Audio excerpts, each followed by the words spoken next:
ഉന്നത വിദ്യാഭ്യാസ മന്ത്രി ആർ ബിന്ദു മാധ്യമങ്ങളെ കാണുന്നു തത്സമയം. അതിന്റെ ഭാഗമായിട്ട് അദ്ദേഹം ഇന്ന് സർവകലാശാലയിലെത്തി. തുടർന്ന് അദ്ദേഹം എന്നെ വന്ന് കണ്ടു. ഇത്തരത്തിലുള്ള ഒരു അന്തരീക്ഷം നമ്മുടെ സർവകലാശാലകൾക്ക് നല്ലതല്ല എന്ന് ഓർമ്മിപ്പിച്ചതിനെ തുടർന്ന് പ്രശ്നം പരിഹരിക്കുന്നതിനുള്ള നടപടികളിലേക്ക് പോകാം എന്ന കാര്യത്തിൽ അഭിപ്രായ ഐക്യത്തിലെത്തുകയാണ് ചെയ്തത്. അദ്ദേഹവും അതിന് തയ്യാറാണ്. അതുപോലെ സിൻഡിക്കേറ്റ് അംഗങ്ങളോടും സംസാരിച്ചു. രണ്ടു കൂട്ടരുടെയും അഭിപ്രായങ്ങൾ കണക്കിലെടുത്തുകൊണ്ടുള്ള ഒരു സമീപനം രൂപപ്പെടുത്തണം. അന്തിമ തീരുമാനമാകുന്ന ഘട്ടത്തിൽ മാധ്യമങ്ങളെയൊക്കെ വിളിച്ച് അറിയിക്കാം.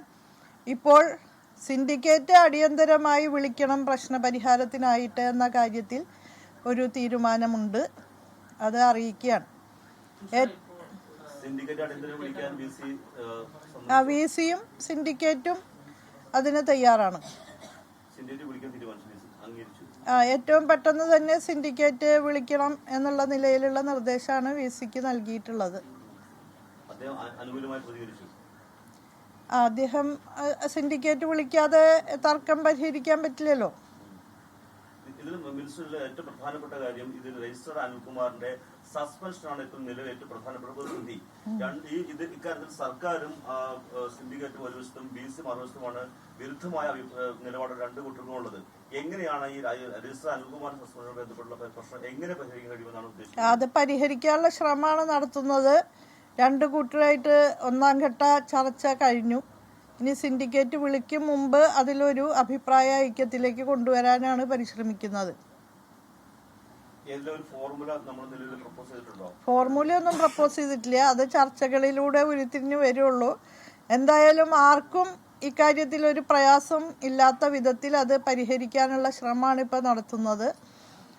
നമുക്ക് എല്ലാ കാര്യങ്ങളും വ്യവസ്ഥാപിതമായ രീതിയിൽ തന്നെ മുന്നോട്ട് കൊണ്ടുപോകാൻ കഴിഞ്ഞാൽ ഒരു തർക്കത്തിലും ഇടയില്ല.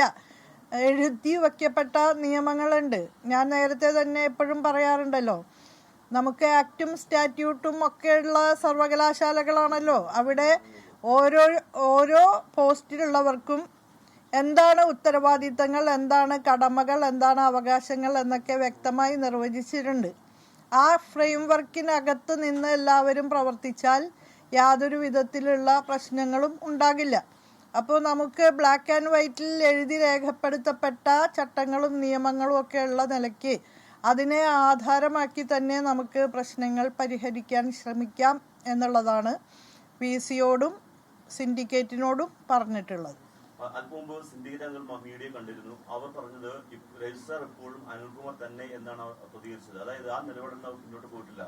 പിന്നെ എങ്ങനെയാണ് ഒരു സമവായത്തിലേക്ക് പോകാൻ? അത് സമവായ ആവട്ടെ, അപ്പൊ പറയാം. ഇനിയും ചർച്ചകൾ ഉണ്ടാവണല്ലോ. എന്തായാലും ഏറ്റവും പെട്ടെന്ന് സിൻഡിക്കേറ്റ് വിളിക്കും. സിൻഡിക്കേറ്റ് വിളിക്കുക എന്നുള്ളത് അനിവാര്യമാണ്. കാരണം ഈ വിഷയങ്ങൾ ചർച്ച ചെയ്ത് ഒരു തീരുമാനത്തിലെത്താൻ കഴിയുക സിൻഡിക്കേറ്റിലാണ്. അപ്പം അതുകൊണ്ട് സിൻഡിക്കേറ്റ് ഏറ്റവും പെട്ടെന്ന് വിളിക്കും. അതിനു മുമ്പായി തന്നെ ഇത് സംബന്ധിച്ച് എങ്ങനെയാണ് കൈകാര്യം ചെയ്യേണ്ടത് എന്നുള്ളതിലേക്ക് തീരുമാനത്തിലേക്ക് നമുക്ക് എത്താൻ സാധിക്കും.